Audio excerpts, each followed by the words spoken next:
de Marine Tondelier sont des putains de macaques.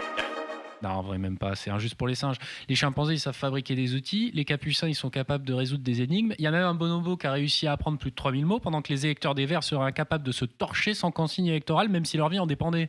Mais je suis désolé, mais c'est quoi encore ce truc de gagnerensemble.fr? On est coincé dans un rerun d'un jour sans fin bloqué au présidentiel de 2022 quand ça a l'odeur de la primaire populaire, le goût de la trahison et que ça pourrait être sponsorisé par la CIA. Normalement, même les mouches à merde du PS s'en approchent pas. Laissez-moi vous résumer. LFI est en tête à gauche avec une stratégie qui continue de convaincre et de rassembler. Et après avoir baissé notre futal devant le PS et les Verts pour une énième alliance électorale où on les supplie de bien vouloir ramener leurs 12 électeurs pour pas faire perdre la gauche, voilà que Tondelier propose un rassemblement pour gagner ensemble.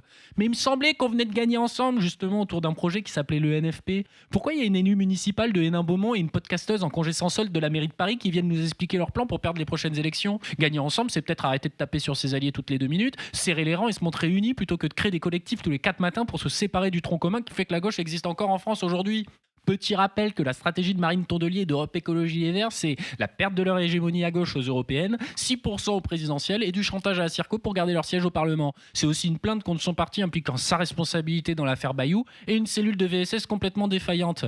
Et écoutez, il y a plein de gens qui peuvent pas blairer LFI dans le NFP, mais quand on a construit un projet politique avec un programme commun, qu'on a réussi à refuser tout compromis avec le centre parce que l'on ne voulait gouverner que sur la base de notre programme, il me semble qu'on a fait le plus dur, on n'a pas besoin de réinventer la roue.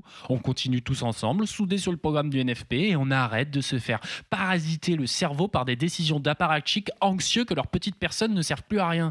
Et si vraiment Marine Tondelier se fait chier, peut-être qu'elle devrait commencer par arrêter de faire 3 plateaux télé par jour, laver sa veste de merde et aller faire campagne dans son bled où le RN est à 80% à chaque élection. Ça lui dirait pas de diriger par exemple un peu? Et je sais quand même dire oui mais là il y a Lucie Castet, tu tapes sur Lucie Castet alors qu'on s'est mis d'accord qu'elle soit première ministre. Oui ok, tant que Lucie Castet voudrait être le visage du NFP et que toutes les composantes du mouvement continueront à l'approuver, moi j'ai rien à dire.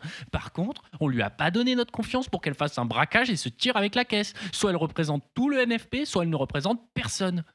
Et par pitié, arrêtez d'être naïf. Toutes les élections, c'est la même sérénade. LFI, c'est fini. Mélenchon, c'est un repoussoir. Il faut réinventer la politique. Et à chaque fois, ce sont ces mêmes personnes qui nous empêchent une victoire pleine et absolue en mobilisant les 12 pélos qui nous manquent pour l'emporter.